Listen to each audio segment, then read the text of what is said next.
চিংড়ি মাছের মালাইকারি দেখলেই কিন্তু জিভে জল চলে আসে। আর এটা খেতে কে না পছন্দ করে, সবারই কিন্তু কম বেশি অনেক পছন্দের। আর আমি খুবই সহজ পদ্ধতিতে এই চিংড়ি মাছের মালাইকারিটা বানাই। প্রথমেই আমি মাছটাকে পরিষ্কার করে নিচ্ছিলাম। মাথার অংশে কিন্তু ময়লা থাকে আর পিঠে একটা রগ থাকে, সেটা ফেলে নিয়েছি।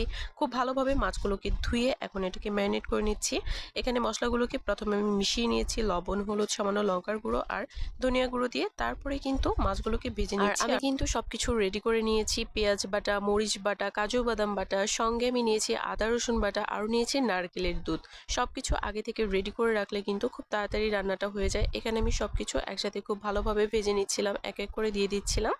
আর এখানে কিন্তু টক দইটাও আমি খুব তাড়াতাড়ি বানিয়ে নিয়েছি। সামান্য একটু গুঁড়া দুধের সাথে একটুখানি জল, সামান্য একটু লেবু রস দিলেই কিন্তু টক দইটা হয়ে গেল। আর এখানে রান্নাটাও করে ফেললাম খুব সহজ পদ্ধতিতে। ফুল রেসিপিটা কিন্তু আমার চ্যানেলে আপলোড করা আছে, চাইলে দেখে নিতে পারো। আর এটা খেতে জাস্ট অসম্ভব মজার ছিল।